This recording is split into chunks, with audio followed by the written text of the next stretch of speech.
The PCS studies में आपका स्वागत है।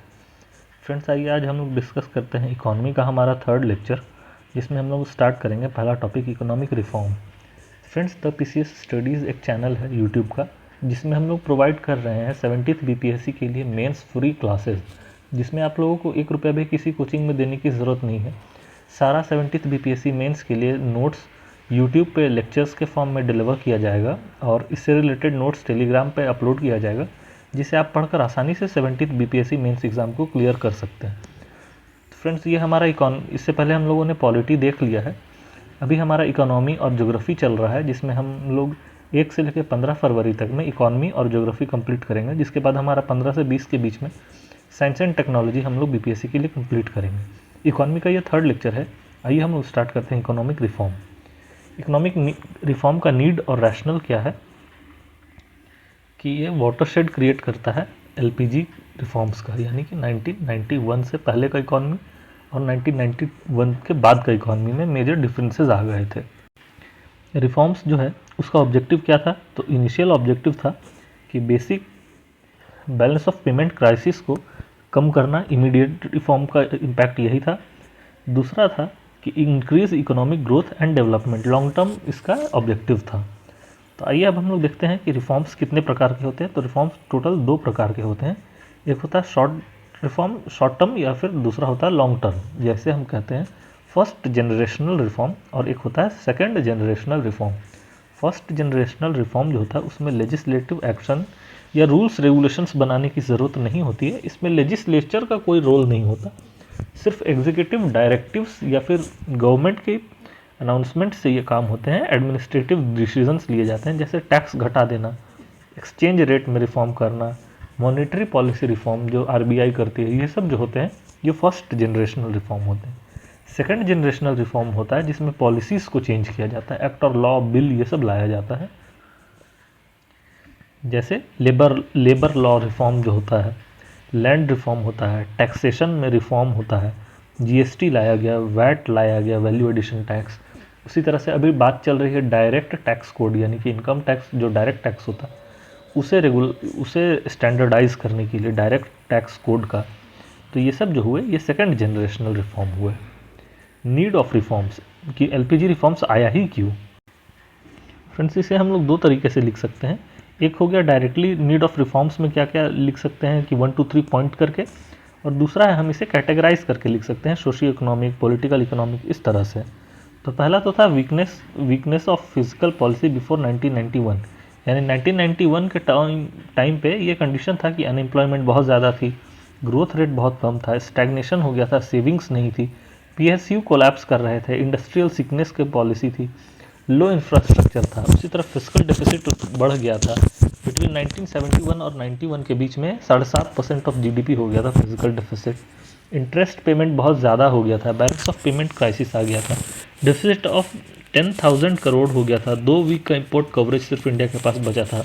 उसी तरह इंटरनेशनल इशू था कि गल्फ वॉर चल रहा था इराक और कुवैत का, जिसके कारण ऑयल प्राइसेस बहुत ज़्यादा बढ़ गया था और रेमिटेंस आना बंद हो गया था। Burden of old and new डेप्ट हो गया था। एनआरआई डिपॉजिट कम होने लगा था गल्फ वॉर के कारण। यूएसएसआर का कोलैप्स हो गया था और रसिया का राइज हुआ था, जिसके कारण भी बहुत ज़्यादा इंडिया का एक्सटर्नल एक्सपोर्ट जो होता है ट्रेड, वो हैम्पर किया था। इंपोर्ट ज़्यादा हो रहे थे, एक्सपोर्ट कम, हाई इन्फ्लेशन चल रहा था, डेफिसिट फाइनेंसिंग हो रही थी। उसी तरह से disintegration of USSR, failure of PSUs हो रहा था। उसी तरह कुछ 4-5 कंडीशंस आईएमएफ के द्वारा इम्पोज किए गए थे कि ये कंडीशंस अगर होंगे, इंडिया अगर मानती है तभी बेल आउट पैकेज दिया जाएगा। तो वो कुछ कंडीशंस थे। ये कंडीशंस हम लोग रमेश सिंह वाला जो नोट्स पढ़ेंगे इकॉनमी का, तो ये सब हम लोग बहुत डिटेल में उसमें पढ़ेंगे। Objective of new economic policy 1991, तो क्या ऑब्जेक्टिव था? बेसिक कि फिजिकल डेफिसिट को कम किया जाए, स्टेबलाइज किया जाए इन्फ्लेशन को, ऑपरेशनल एरिया ऑफ पीएसयू को कम किया जाए, उसी तरह से लिबरलाइज किया जाए इंडस्ट्रियल पॉलिसी को जो बहुत स्ट्रिक्ट था, जैसे लाइसेंस, कोटा, परमिट राज जैसे पहले बोला जाता था। उसी तरह से फॉरेक्स रिजर्व को बढ़ाया जाए इंडिया में, जैसे अभी 600 बिलियन हो गया था इंडिया का फॉरेक्स रिजर्व, वैसे ही फ्लोटिंग एक्सचेंज रेट लाया जाए। जैसे पहले फिक्स्ड एक्सचेंज रेट था, फिर आया मैनेज्ड एक्सचेंज रेट, अभी फ्लोटिंग एक्सचेंज रेट की बात चल रही है इंडिया में। टैरिफ को कम किया जाए, कोटा लाइसेंस ये सब कम किया जाए, मैक्रो इकोनॉमिक स्टेबलाइजेशन लाया जाए, जैसे डिमांड साइज का जो होता है मैक्रो इकोनॉमिक में हमें डिमांड साइज को मैनेज करना है, जैसे इन्फ्लेशन को कम करना, बैलेंस ऑफ पेमेंट को चेक करना, फिस्कल करेक्शन करना, स्ट्रक्चरल एडजस्टमेंट करना यानी कि सप्लाई साइड को मैनेज करना, प्रोडक्शन को बढ़ाना, एक्सचेंज रेट को ठीक करना, इंडस्ट्रियल डीरेगुलेशन करना, पीएसयू रिफॉर्म करना, टैक्स रिफॉर्म करना, गवर्नमेंट का कंट्रोल को कम करना, ब्यूरोक्रेटिक हर्डल या हमने जो पॉलिटी में देखा रेड टेपिज्म उसे कम करना। ये कुछ ऑब्जेक्टिव्स थे एलपीजी रिफॉर्म की। आइए अब एलपीजी में से एल हम लोग देखते हैं यानी कि लिबरलाइजेशन। लिबरलाइजेशन का मतलब होता है कि ये लाइजेस फेयर पॉलिसी पे बेस्ड होता है, यानी कि roll back of state from economic activities like production distribution and allow private sector. अब लाइजेस फेयर या लिबरलाइजेशन का फीचर्स क्या होता है, तो डी लाइसेंसिंग यानी लाइसेंस को कम किया जाए, लिमिट किया जाए लाइसेंस को 5 सेक्टर्स में सिर्फ। उसी तरह से रिलैक्सेशन ऑफ गवर्नमेंट मोनोपोली यानी लोग दूसरे लोग भी प्राइवेट सेक्टर भी काम कर सके। उसी तरह एमआरटीपी यानी मोनोपोलिस्टिक रेस्ट्रिक्टिव ट्रेड पॉलिसी, इसे कम किया जाए। लिबरलाइज किया जाए इंडस्ट्रियल लोकेशन पॉलिसी, जो पहले था कि सिटी से कितने किलोमीटर दूर होना चाहिए और रूरल एरिया से कितने किलोमीटर दूर, उसे लिबरलाइज किया जाए। Removal of restriction on merger acquisition separation of industrial units, ये किया जाए। लिबरलाइज किया जाए कैपिटल मार्केट को, प्राइमरी और सेकेंडरी कैपिटल मार्केट जो है इसी का एक हम लोग देखते हैं बाद में कि इसी के कारण सेबी का गठन हुआ था 1992 में। उसी तरह सेटअप ऑफ सेबी किया गया यानी security and exchange board of India. Reform in forex market में किया गया, फॉरेन रिजर्व से रिलेटेड, जो हमने पहले पढ़ा कि पहले फिक्स्ड एक्सचेंज रेट था, उसके बाद मैनेज्ड था, उसके बाद अभी बात चल रही, हुआ नहीं है अभी पूरी तरह से, अभी भी बात चल रही है फ्लोटिंग एक्सचेंज रेट के लिए। कन्वर्टिबिलिटी जो होता है, कैपिटल अकाउंट कन्वर्टिबिलिटी और करंट अकाउंट कन्वर्टिबिलिटी, ये सब में liberalisation of foreign trade, remove import export licence, customs को कम करना, प्राइवेट इन्वेस्टमेंट को बढ़ाना, रेगुलाइजेशन करना, पॉलिसी फॉर कॉमर्शियल बैंक्स करना, जिसके कारण आजकल प्राइवेट बैंक्स या पेमेंट्स बैंक्स बहुत ज़्यादा आ गए। इसी तरह ये कुछ रिफॉर्म्स थे लिबरलाइजेशन के लिए। ऑब्जेक्टिव क्या था लिबरलाइजेशन का, कि इंडस्ट्रियल प्रोडक्शन बढ़े, कॉम्पिटिटिवनेस बढ़े, फॉरेक्स इन्वेस्टमेंट बढ़े, डेप्ट डिक्रीज हो, एक्सपोर्ट प्रमोशन हो और अनएम्प्लॉयमेंट कम हो। उसी तरह भाई हम लोग देखते हैं एलपीजी में पी यानी कि प्राइवेटाइजेशन। प्राइवेटाइजेशन का मतलब होता है transfer of ownership of function, activity, management etcetera. ये स्टार्ट कहाँ से हुआ था, तो यूएस और यूके का एक मॉडल था 1993 का। 1983 में रोनाल्ड रेगन और मार्गरेट थैचर। इसका ऑब्जेक्टिव क्या था, तो इम्प्रूवमेंट करना गवर्नमेंट फाइनेंशियल कंपोजिशन को और इंक्रीज़ करना फंड्स को, इम्प्रूव करना परफॉर्मेंस ऑफ पीएसयूज़ को, डिक्रीज़ करना बर्डन ऑफ पब्लिक एडमिनिस्ट्रेशन को और participation of people in decision making. Friends आइए अब हम लोग देखते हैं arguments in favour of privatisation और आर्ग्यूमेंट अगेंस्ट प्राइवेटाइजेशन। तो प्राइवेटाइजेशन से क्या होगा, तो इंक्रीज होगी एफिशिएंसी एंड प्रॉफिटेबिलिटी और डिक्रीज होगी budget deficit of PSU, revive होगा सिक इंडस्ट्रीज, इंक्रीज होगा modern technology in PSU, ensure होगा accountability, responsibility and transparency, employment generation and poverty alleviation. उसी तरह से अगेंस्ट है प्राइवेटाइजेशन के, यानी कि लॉस क्या होगा प्राइवेटाइजेशन से, तो नॉट पैनेकिया है यानी कि सब कुछ नहीं हो जाएगा। इंक्रीज होगी मोनोपोली यानी कि बड़े बड़े कंपनियों की जो एमएनसीज की होती है। एक्सप्लॉयटेशन होगा लेबर का, मार्केट का, कंज्यूमर का, not interest in sick industry. जैसे एयर इंडिया को जो सेल किया जा रहा था तो उसे खरीदने में काफ़ी ज़्यादा टाइम लग गया, क्योंकि एयर इंडिया एक सिक इंडस्ट्री थी जिसे कोई नहीं खरीदना चाह रहा था। प्रॉफिट मैक्सिमाइजेशन रहेगा ना कि वेलफेयर ऑफ पीपल। अनएम्प्लॉयमेंट बढ़ेगा due to new technology, crony capitalism आएगा, रीजनल इनइक्वालिटी बढ़ेगी। फीचर्स क्या क्या है प्राइवेटाइजेशन के, तो डी रिजर्वेशन, उसी तरह से डिसइन्वेस्टमेंट इन सिक इंडस्ट्रीज और डिसइन्वेस्टमेंट पॉलिसी, जिसमें होता है decrease public debt, increase participation policy. उसी के साथ आया था policy of Maharatna, Navratna and mini Ratna, यानी कैटेगराइजेशन करना जिससे कि प्रमोशन हो कॉम्पिटिटिवनेस का। उसी तरह से पॉलिसी ऑफ वीआरएस यानी वॉलेंट्री रिटायरमेंट का जो पॉलिसी होता है ये, जिससे कि यंग टैलेंट को आने का मौका मिले, जो जॉब नहीं करना चाह रहे या अगर मिडिल टर्म में छोड़ना चाह रहे हैं तो वो छोड़ सकते हैं, उसकी जगह यंग माइंड्स को मौका मिलेगा। अब आइए हम लोग लास्ट देखते हैं एलपीजी में, जी यानी कि ग्लोबलाइजेशन। इसका मतलब होता है कि free flow of labour, capital, goods, services, technology, free trade या लाइजेस फेयर। उसी तरह से इसका एक ग्रेडेशन होता है कि फ्री ट्रेड कैसे प्रमोट होगा। तो सबसे पहले नेशनल ट्रीटमेंट दिया जाता है। आइए अब हम लोग इसमें देखते हैं कि इसमें मेजर डिफरेंसेस क्या है इसमें। तो नेशनल ट्रीटमेंट का मतलब होता है कि जैसा हम अपने नेशन के गुड्स को ट्रीट करेंगे, जितना टैक्स लगाएंगे उतना ही किसी दूसरे नेशन के गुड्स को भी टैक्स लगाएंगे। ये जो होता है नेशनल ट्रीटमेंट, ये इंडिया ने पाकिस्तान को दिया हुआ था। मतलब कि इंडिया में जो गुड्स का जितना टैक्स रहेगा, पाकिस्तान से अगर हम कुछ इंपोर्ट करते हैं तो उस पर भी उतना परसेंट ही टैक्स लगेगा। मोस्ट फेवर्ड नेशन, मोस्ट, उसके बाद आता है अपग्रेडेशन होता है इसमें, मोस्ट फेवर्ड नेशन यानी MFN। इसका मतलब होता है कि हम किसी कंट्री के साथ डिस्क्रिमिनेट नहीं करेंगे। बस इसका यही मीनिंग होता है कि हम उसके साथ डिस्क्रिमिनेट नहीं करेंगे। तो ये भी इंडिया ने पाकिस्तान को दिया था मोस्ट फेवर्ड नेशन का। उसके बाद आता है प्रेफरेंशियल ट्रेड। प्रेफरेंशियल ट्रेड का मतलब होता है कि हम अगर कोई भी सामान, जैसे इंडिया और श्रीलंका दोनों में मिल रहा है और अगर हमें इंपोर्ट करना है तो हम प्रेफरेंशियल ट्रेड के चलते पाकिस्तान से वो सामान को मंगवाना चाहेंगे, ना कि श्रीलंका से। इसलिए क्योंकि हमने प्रेफरेंशियल ट्रेड एग्रीमेंट साइन किया पाकिस्तान के साथ, तो वो हो गया प्रेफरेंशियल ट्रेड एग्रीमेंट। उसके बाद आता है free trade agreement. Free trade agreement का मतलब होता है कि हम कुछ सर्टेन कोमोडिटीज़ के लिए टैक्स को ज़ीरो कर देते हैं, तो जिसके कारण उसे इंपोर्ट करने में कोई भी पैसा नहीं खर्च होता और वो बहुत सस्ता हो जाता है। इसे हम लोग कहते हैं फ्री ट्रेड एग्रीमेंट। उसके बाद हो जाता है कॉमन मार्केट। कॉमन मार्केट में हो जाता है कि दो या दो से अधिक जो कंट्री हैं वो कॉमन मार्केट बना लेते हैं। जैसे इंडिया नेपाल का है, इंडिया नेपाल में जनरली जो चीज़ें हैं वो एक समान मिलती हैं। उसी तरह से कस्टम यूनियन, यानी दो या दो से अधिक कंट्री जब मिलके एक कस्टम को फॉलो करती हैं, कस्टम टैक्स जो होता है उसे, तो उसे कहते हैं कस्टम यूनियन।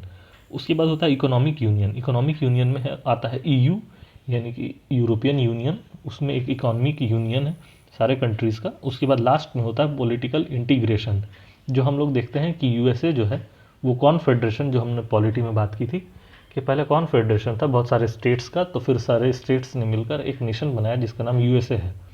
तो वही था पॉलिटिकल यूनियन कि बहुत सारे स्टेट्स के पास जब कॉमन मार्केट था तो उसके बाद उन्होंने मिलकर पॉलिटिकल यूनियन बनाया।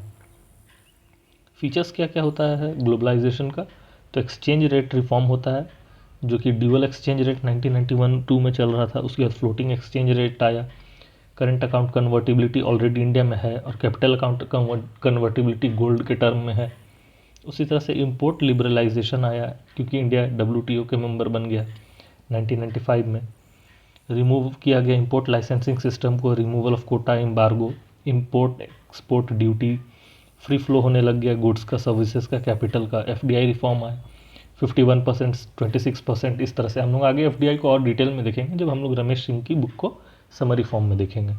टेक्नोलॉजी ट्रांसफ़र होने लगा। अब favour of globalisation and against globalisation क्या क्या है, तो ये काफ़ी लंबा है फ्रेंड्स, आप लोग इसे पढ़ लीजिएगा। आइए हम लोग नेक्स्ट देखते हैं फिस्कल पॉलिसी।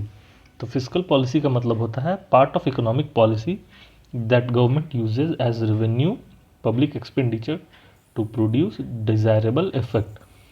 अब फिस्कल पॉलिसी का 4 कंपोनेंट होता है, taxation policy, expenditure policy, public debt policy और debt management policy. Taxation policy में आता है डायरेक्ट टैक्स और इनडायरेक्ट टैक्स। जैसे इनडायरेक्ट टैक्स के लिए GST है, वैसे ही अभी डायरेक्ट टैक्स के लिए बहुत लंबे समय से ये चल रहा है डायरेक्ट टैक्स कोड लाने का। एक्सपेंडिचर पॉलिसी में आ जाता है socio economic infrastructure, core infrastructure, ये सब को प्रमोट करने के लिए जो पॉलिसी लाई जाती है उसे हम लोग बोलते हैं एक्सपेंडिचर पॉलिसी। फिस्कल पॉलिसी का ऑब्जेक्टिव क्या होता है? तो GDP को ग्रोथ करवाना है अच्छे से, सेविंग्स रेट को बढ़ाना है, कैपिटल फॉर्मेशन को बढ़ाना है, इंश्योर करना है इकोनॉमिक स्टेबिलिटी, रेगुलेट करना है इकोनॉमिक एक्टिविटी, डिस्ट्रीब्यूट करना है national income, socio economic equality, encourage all sectors, export promotion. और फिस्कल पॉलिसी का रोल क्या होता है? Employment generation, economic growth, economic stability, इस तरह का। और ये देखिए फ्रेंड्स, ये होता है पॉवर्टी साइकिल। ये दोनों पॉवर्टी साइकिल ही हैं। ये है इनकम के टर्म में, और सॉरी ये है इनकम के टर्म में, ये है socio economic aspect poverty cycle का, कि इनकम कम रहेगा तो सेविंग कम होगी, तो इन्वेस्टमेंट कम होगा तो ग्रोथ भी कम होगा, फिर इनकम कम होगा।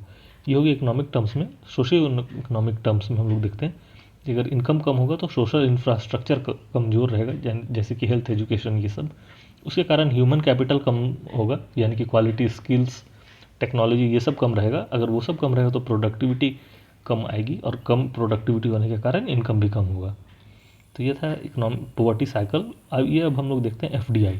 तो फ्रेंड्स यहाँ पे हम लोग एफडीआई पढ़ते हैं, sources of non debt financial resource, यानी कि एफडीआई जो होता है यानी फॉरेन डायरेक्ट इन्वेस्टमेंट, ये जो होता है ये नॉन डेट क्रिएटिंग होता है। और एफडीआई जो होता है ये मेनली हम लोग दो तरह से पढ़ते हैं, एफडीआई या एफपीआई, फॉरेन पोर्टफोलियो इन्वेस्टमेंट या फॉरेन डायरेक्ट इन्वेस्टमेंट।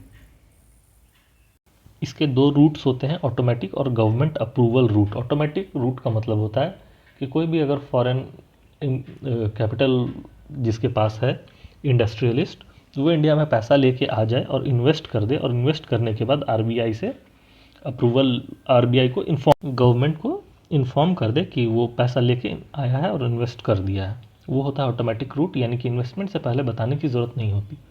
और गवर्नमेंट रूट जो होता है उसका मतलब होता है कि गवर्नमेंट से ड्यू परमिशन लेना पड़ता है, तब जाके वो इन्वेस्ट कर सकता है। अब आइए हम लोग देखते हैं एफडीआई बैन भी है कुछ कुछ सेक्टर्स में, जैसे लॉटरी, गैम्बलिंग, चिट फंड, निधि कंपनी, रियल एस्टेट। निधि कंपनी का मतलब होता है ना, वो इस तरह का होता है, a type of money lending type का होता है। Real estate, tobacco, atomic energy और रेलवे ऑपरेशन। रेलवे में इंफ्रास्ट्रक्चर डेवलपमेंट में एफडीआई अलाउड है, लेकिन रेलवे ऑपरेशन जो कोर है रेलवे का, यानी कि ट्रेन को चलाना, रोकना, स्टेशन का मैनेजमेंट, ट्रैक मैनेजमेंट, ये सब अभी प्राइवेटाइजेशन नहीं हुआ है। अलाउड है एफडीआई किस में, तो फ्लोरिकल यानी एग्रीकल्चर में अलाउ है। Floriculture, horticulture, plantation, mining, exploration, petroleum, coal, lignite, ये सब में। और परसेंटेज लिखा हुआ है कि कितना परसेंट अलाउ है। डिफेंस में 74%, ऑटोमेटिक रूट में 100%, गवर्नमेंट रूट में, print media, greenfield airport, telecom, railway infrastructure. Recent क्या क्या चेंजेस हुआ एफडीआई में, टू ब्लॉक करने के लिए चाइनीज़ फर्म्स को कंट्री ऑफ ओरिजिन लाया गया है, कि जो भी इंडिया में प्रोडक्ट्स बिकेंगे, इंपोर्टेड प्रोडक्ट्स, उसमें कंट्री ऑफ ओरिजिन लिखा हुआ रहेगा, ताकि जो चाइनीज़ कंट्रीज, चाइना के द्वारा जो बनाए गए प्रोडक्ट्स हैं, वो अगर किसी दूसरे कंट्री के थ्रू इंडिया में भेजकर सस्ते में बेनिफिट उठाना चाह रहा है तो उसे रोका जाए। इसके लिए गवर्नमेंट ने क्या क्या स्टेप्स लिया है, तो कॉर्पोरेट टैक्स को कम किया है, लिक्विडिटी ऑफ एनबीसी, एनबीएफसी और बैंक्स का बढ़ाया गया है, ईज़ ऑफ डूइंग बिजनेस बढ़ाया गया है, एफडीआई पॉलिसी में रिफॉर्म्स आया है। गवर्नमेंट बहुत सारे कंट्रीज़ के साथ कोलैबोरेट कर रही है एफडीआई के लिए, जैसे कि UK, UAE, Australia, Saudi Arabia, USA, European union, Sri Lanka, इनके साथ। एफडीआई का कुछ इंपॉर्टेंट फैक्ट्स देख लेते हैं कि एफडीआई इनफ्लो जो है 2020-21 में 81.97 बिलियन डॉलर रहा, जो कि 60% ज़्यादा है पिछले 7 सालों का।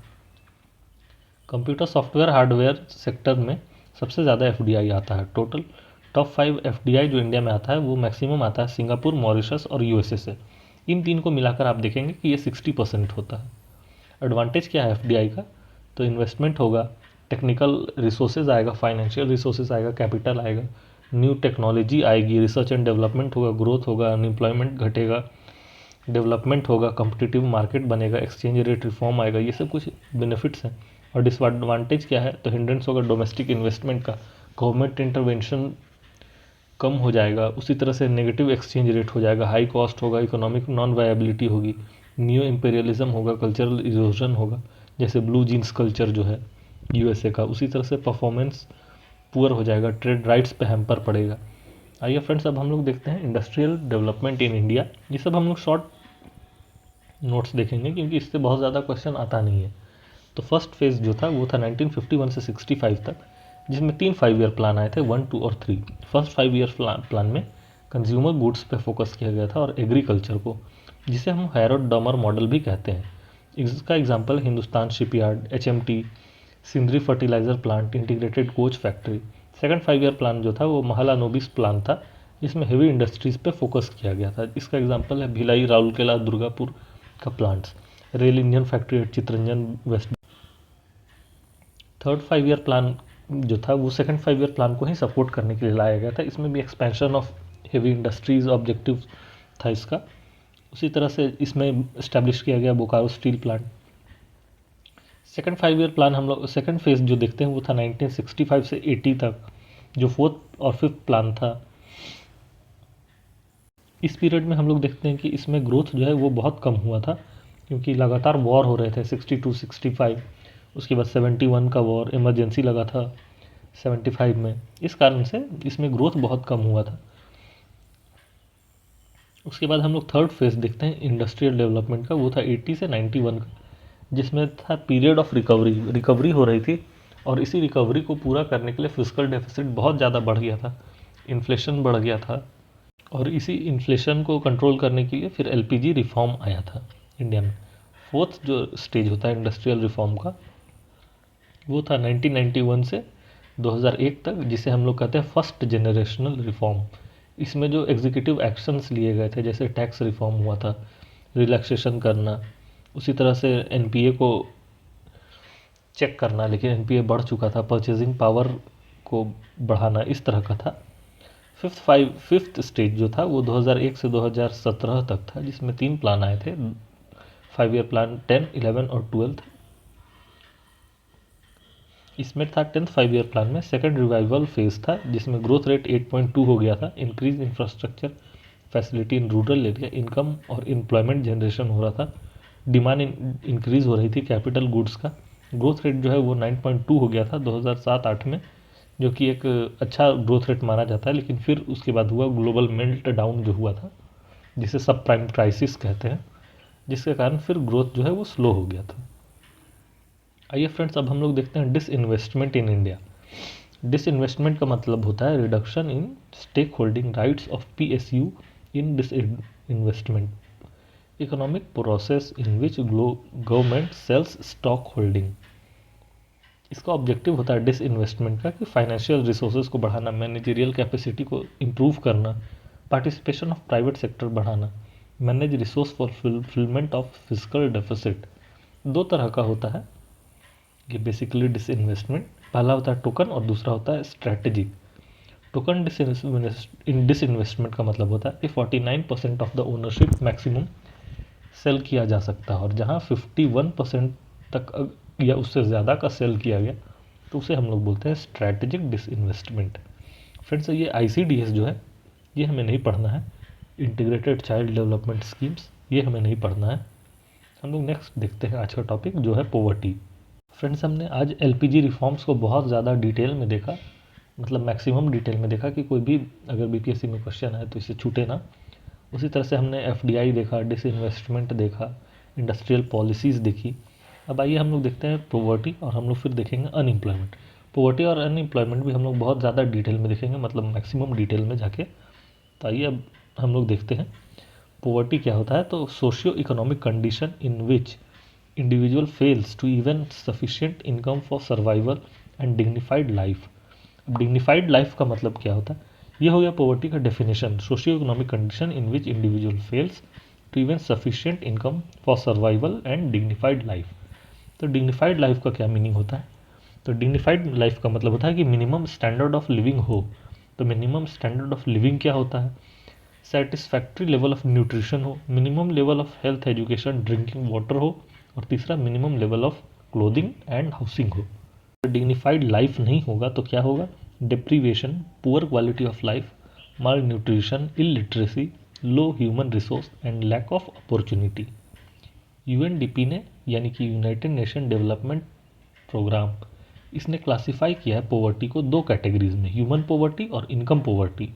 ह्यूमन पॉवर्टी का मतलब होता है denial of all type of opportunities to life या डिग्निफाइड लाइफ, जैसे account social culture political economic deprivation associated with all aspects of human life. अब ये फ्रेंड्स एग्जाम्पल देके समझाया गया है यहाँ पे कि कैसे लाइन ऑफ इक्वालिटी होता है और लाइन ऑफ इनइक्वालिटी होता है, यानी लॉरेंस कर्व कि 50% ऑफ द पॉपुलेशन जो है उसका इनकम जो है वो 20 ही है, यानी यहाँ देखिए ये 20 है और ये 50 है, तो 50% ऑफ द पॉपुलेशन का इनकम 20 है और 100% का 100 है, यानी यहाँ। तो इसके बीच में ऐसे ये बनता है, लेकिन एक्चुअल में ऐसा होना चाहिए था। तो ये जो गैप है ये पॉवर्टी गैप। तो यही है ह्यूमन पॉवर्टी जो यूएनडीपी ने डिफाइन किया है। अब उसके बाद हम लोग देखते हैं इनकम पॉवर्टी। इनकम पॉवर्टी का मतलब होता है lack of sufficient material resources necessary for minimum standard of living for dignified life associated only with economic aspect of income employment। ये दो तरह का होता है, रिलेटिव पॉवर्टी और एब्सोल्यूट पॉवर्टी। रिलेटिव पॉवर्टी जो होता है उसका मतलब होता है poverty in comparison with other people, community, religion, region etc. phenomena when income for consumption, it is also called as phenomenon when income for consumption expenditure of a section of society is lower than average income of society। ये exist करता है हर society, हर country में। यानी कि अगर हम किसी country का एवरेज निकालें 500 लोगों का, वो अगर 100 रुपीज़ आता है, तो किसी भी व्यक्ति का जिसका 100 रुपीज़ से कम होगा अगर इनकम, तो वो होगा रिलेटिव पुअर। तो ये हर कंट्री, हर नेशन, हर सोसाइटी में होता है, इसलिए रिलेटिव पॉवर्टी हर जगह होती है, लेकिन higher in developing countries and under developed countries, shown by Lorenz curve and Gini coefficient. Absolute equality is ideal line, या लॉरेंस कर्व का जो है ये लाइन होता है जो हमने अभी ऊपर देखा, ये वाला एब्सोल्यूट इक्वालिटी का लाइन है और ये लॉरेंस कर्व है। उसी तरह से हम लोग देखते हैं कि गिनी कोफिशिएंट अगर 0 हो तो वो एब्सोल्यूट इक्वालिटी की बात करता है, और अगर 1 हो तो एब्सोल्यूट इनइक्वालिटी। ऑक्सफैम रिपोर्ट 2021 का कहना है कि इंडिया के रिच जो 10% लोग हैं उनके पास 77% ऑफ वेल्थ है, और पुअर जो हाफ है उनके पास सिर्फ 1% का इंक्रीज हुआ है, और रिच 1% के पास 4 गुना वेल्थ है देन पुअरेस्ट 70%। एब्सोल्यूट पुअर्टी क्या होती है? तो situation unable to get basic necessities of life, उसे हम एब्सोल्यूट पॉवर्टी कहते हैं। जैसे food, cloth, health, education, housing, sanitation, अगर ये सब भी किसी के पास नहीं है तो उसे हम लोग एब्सोल्यूट पुअर कहते हैं। Absolute poverty can be zero if entire population have sufficient income to fulfil basic needs, जो ये 6 बेसिक नीड्स हैं। Relative poverty can never be zero, ये हमने बताया, क्योंकि ये एवरेज से कम जिसका भी है वो रिलेटिवली पुअर है, तो ये कभी भी जीरो नहीं हो सकता। वहीं एब्सोल्यूट पॉवर्टी जीरो हो सकती है। Absolute poverty is determined by poverty line, जो इंडिया में चलता है। पॉवर्टी लाइन इंडिकेट करता है minimum level of income necessary. जो इंडिया में पॉवर्टी लाइन है वो जनरली इनकम के बेसिस पे होता है, इसीलिए बोला गया है कि indicate minimum level of income necessary. और तेंदुलकर कमेटी जो थी उसका कहना था कि इंडिया में 21.9% पुअर हैं। अब आइए हम लोग देखते हैं poverty line estimation in India. तो इंडिपेंडेंस से पहले दादा भाई नारोजी ने सबसे पहले पॉवर्टी लाइन बनाने की कोशिश की थी, जिसमें उन्होंने रखा था कि इंडिया का जो एक व्यक्ति है उसका पर कैपिटा इनकम जो है वो 16 से 35 रुपया होगा एक साल का। वहीं बॉम्बे प्लान 1944 का कहना था कि ये 75 रुपया होगा पर कैपिटा पर ईयर। आइए अब उसके बाद हम लोग देखते हैं इंडिपेंडेंस के बाद इसमें क्या क्या काम हुआ है। तो वाई के अलग कमेटी का कहना था 1979 में कि रूरल एरिया में जिसके पास 2400 कैलोरी पर डे अगर जिसे मिलेगा, और अर्बन में 2100 कैलोरी जिसे मिलेगा एनर्जी, वो पुअर नहीं होगा। अगर इससे कम है तो वो पुअर होगा। लकड़े वाला कमेटी का कहना था कि स्टेट स्पेसिफिक पॉवर्टी लाइन होनी चाहिए। जैसे वाई के अलग कमेटी या बॉम्बे प्लान, इन सब में कहना था नेशनल लेवल एक पॉवर्टी लाइन होगी। लेकिन लकड़े वाला कमेटी का कहना था कि जैसे हर स्टेट का सोशियो इकोनॉमिक, पॉलिटिकल, इनकम ये सब डिफरेंस होता है, इसी चलते स्टेट स्पेसिफिक पॉवर्टी लाइन होनी चाहिए। पॉवर्टी लाइन जो है वो CPI यानी कंज्यूमर प्राइस इंडेक्स यानी कि इन्फ्लेशन से लिंक्ड होना चाहिए। वहीं तेंदुलकर कमेटी 2009 में कहना था कि अगर किसी व्यक्ति का अगर अर्बन एरिया में 32 रुपये इनकम है डेली का, और अगर रूरल एरिया में 26 रुपये इनकम है, तो वो पुअर नहीं है। जिस कारण से ये इतना ख़राब पॉवर्टी लाइन था कि इसे सबने क्रिटिसाइज़ किया कि ये बहुत कम बता रहे हैं। 32 रुपीज़ में एक दिन का एक व्यक्ति का खर्च नहीं चलाया जा सकता। इस कारण से ये बहुत ज़्यादा क्रिटिसाइज़ हुआ था। उसके बाद रंगाराजन कमेटी बैठी थी, तो उनका कहना था कि अगर अर्बन एरिया में 47 रुपया अगर किसी का अर्निंग है डेली का, और रूरल एरिया में 32%, तो फिर वो पुअर नहीं होगा। इसके बाद 2011 में सोशियो इकोनॉमिक कास्ट सेंसस कराया गया था, जिसमें बुलाया गया था कि कुछ 14 पैरामीटर्स होंगे, अगर उसमें से कोई फुलफ़िल करता है तो वो पुअर नहीं होगा, और कुछ 5 ऐसे पैरामीटर्स होंगे जो अगर कोई व्यक्ति फुलफ़िल करता है तो वो पुअर होगा। तो ये पैरामीटर्स हमें याद नहीं करने, इसीलिए हमने इसे नहीं मेंशन किया है। उसके बाद देखते हैं, फिर नेक्स्ट आता है global multi dimensional poverty index. Friends, ये आप लोगों को याद रखना है कि global multi dimensional poverty index और एक है इंडिया का मल्टी डायमेंशनल पॉवर्टी इंडेक्स। इन दोनों में पैरामीटर्स में कुछ डिफरेंसेस हैं, इस कारण से आप लोग पैरामीटर्स इसका पूरा याद मत रखिएगा। क्योंकि दोनों में पैरामीटर्स में बहुत सारा बेसिक डिफरेंसेस है। तो आप बस ये याद रखिएगा कि global multi dimensional poverty index होता है और एक इंडिया का होता है मल्टी डायमेंशनल पॉवर्टी इंडेक्स, जो नीति आयोग लाती है। ग्लोबल मल्टी डायमेंशनल वाला जो है वो यूएनडीपी और ऑक्सफोर्ड लाती है, और इंडिया वाला NITI Aayog. World bank poverty line कहता है कि अगर कोई व्यक्ति एक दिन में 1.9 डॉलर अगर अर्निंग है पीपीपी बेसिस पे, यानी परचेजिंग पावर पैरिटी के बेसिस पे, तो वो पुअर नहीं है। और अगर 1.9 डॉलर से कम है तो वो फिर पुअर है। Trends in poverty in India, तो 1973-74 में 55% लोग जो थे इंडिया के वो गरीब थे, 37% था 2004-05 में, 21% था 2011-12 में, और अभी जो लेटेस्ट डेटा है पिछले साल का उसके हिसाब से 14.96% इंडिया में पुअर है। Despite all efforts poverty remains and intensify after LPG reforms. इसके कारण क्या है? डिमोनेटाइजेशन हुआ, ग्लोबल स्लोडाउन हुआ, कोविड क्राइसिस आया, इन सब के कारण भी पॉवर्टी बढ़ा है। रीजनल ट्रेंड्स अगर बताना हो पॉवर्टी में, तो उसके लिए नीति आयोग का मल्टी डायमेंशनल पॉवर्टी इंडेक्स हम लोग देखते हैं, जिसके हिसाब से केरला जो है उसमें सबसे कम पॉवर्टी है, वहीं हमारा स्टेट जो है बिहार उसमें सबसे ज़्यादा पॉवर्टी है, करीब 34%। कोट्टायम एक डिस्ट्रिक्ट है केरला का, वो ओनली डिस्ट्रिक्ट है जिसमें कोई भी पुअर नहीं है, यानी एब्सोल्यूट पॉवर्टी जो है वहाँ पे ज़ीरो है। नीति आयोग 12 पैरामीटर्स के बेसिस पे मल्टी डायमेंशनल पॉवर्टी इंडेक्स बनाती है। आइए अब हम लोग पॉवर्टी के बाद देखते हैं हमारा लास्ट टॉपिक आज का, जो है अनएम्प्लॉयमेंट।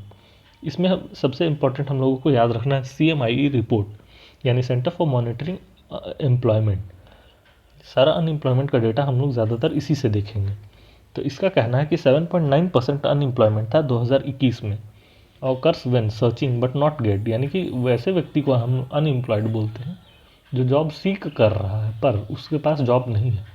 ऐसा व्यक्ति जो जॉब सीख ही नहीं कर रहा है या उस कैटेगरी में नहीं आता 15 to 60 ईयर के एज के बीच में, तो उसे हम लोग अनएम्प्लॉयड नहीं कहते हैं।